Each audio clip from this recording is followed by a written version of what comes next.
Hello there. It's a bit dark in here, in this room. So I just finished the Huddersfield tournament, and I tied for first with 4 out of 5. I kind of had a feeling there was going to be a tie on 4 out of 5. I'll be honest. When I drew that game on a Saturday, now I did get a negative comment. I believe it was from someone called, is it Andrew Sigmund? He was mentioning how he doesn't want to follow my channel anymore because took a boring draw, or a quick draw. I mean, it's true that I should play on at the end probably, but so should my opponent, Peter Wells. I thought White was slightly better in the final position. The engine confirms that, but it's not really about the assessment of positions, whether you got the fighting spirit or not, really. And it is a kind of position where I thought Black was going to suffer. You don't really have. I'm holding the position pretty well with a knight on e7 in the final position. I'm holding the position pretty well. But the knight's tied down to c6, and I can't really get c5 in without creating too many weaknesses. So I basically just hold for quite a few moves, and probably it's okay. Like you could play queen d6, f5. You shut down all the breaks. If White wants to force a draw, he can almost force a draw by playing e4 at some point. Once the queen goes to d6, you just go e4. But yeah, I understand where he's coming from because it's a negative attitude to take draws. Unfortunately, a lot of it is based on my current financial predicament, which is like if I lost that game, which is very possible if I played on. Obviously, it's very possible I could win or draw, right? It's not as, any result is still possible. But if I lost, then I would have won nothing.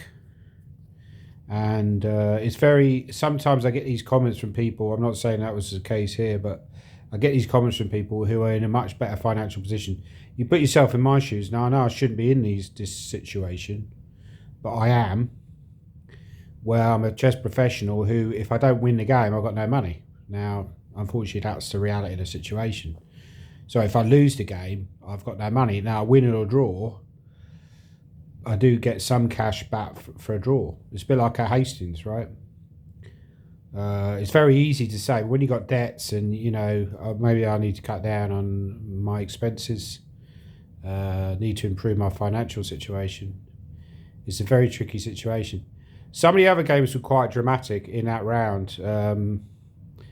The board 2 was quite a fighting game and that ended in a draw. Fair enough, they went for it. Well, we didn't really on board 1. Board 3 was Mark Hebden was White against Tricia. Mark was playing a really good game up to a certain point. But he kind of had a rook on h5, and f5 was a very strong idea, going f6, driving the king back. The black king would go back.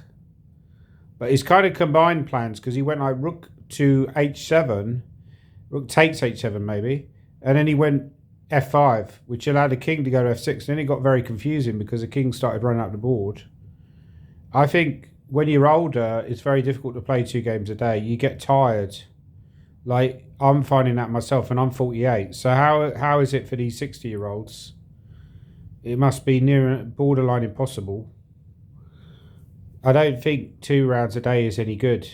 And is another argument, obviously you could introduce the Sophia rules as well, because that would cut out if you had Sophia rules where you couldn't take draws before move 40, that would cut out.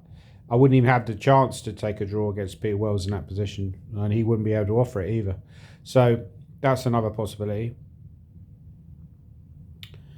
So basically, C tied for first, along with the 2 players on board 2, Indy, Southcott, Moyes, and the other guy, Saruj, I think his name is, Indian guy, and Peter Wells. So there's 5 of us. So I think we win about 190 each.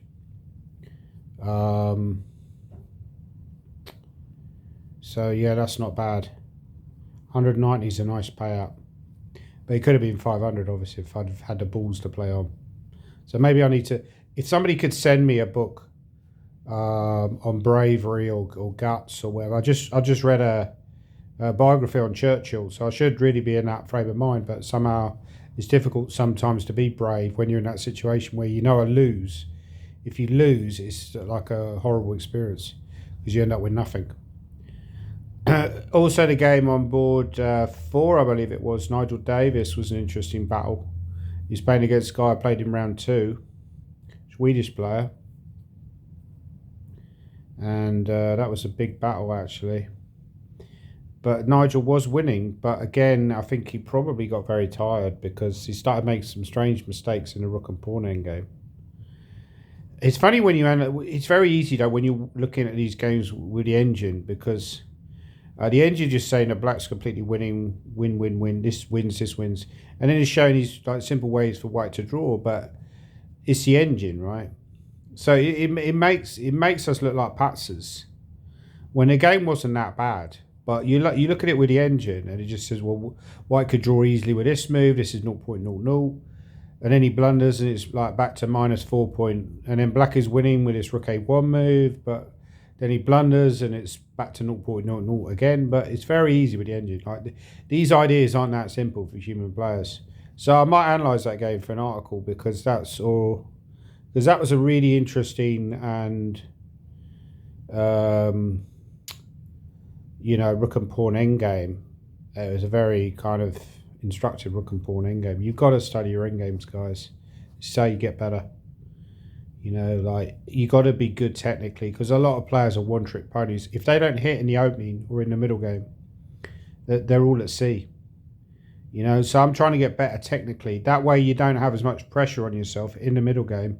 You got the skills to do it in the end. Look at someone like Pragananda. He's my tip to win Vaikanze, Pragananda. He's got 1.5 out of 2. I tipped him before the event. So he's doing well. I think he's either leading or close to leading. He's got 1.5 out of 2. He won today with black. He's a very good endgame player. Look at his games.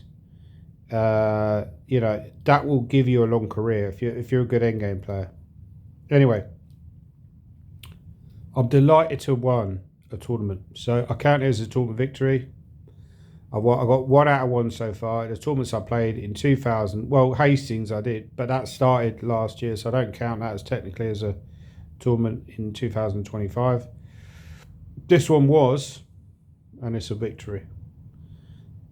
So that's what I'm trying to do. I build confidence, win tournaments, and more confidence to really go for it the next one.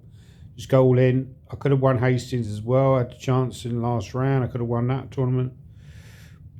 Possibly should have stayed on for the weekender as well. But yeah, it's all about building confidence. I'm going to try and play a lot and just build that confidence to the point where I can be effective and be a force in tournaments like the British Championships. Anyway, leave your comments down below. Do you think the Sophia rules should be universal, which will do away with these wimpy draws? I seem to be the new Drawmeister GM, the new chicken GM, who's just taking draws all the time. It's not a good sign, is it? It's not something to be proud of.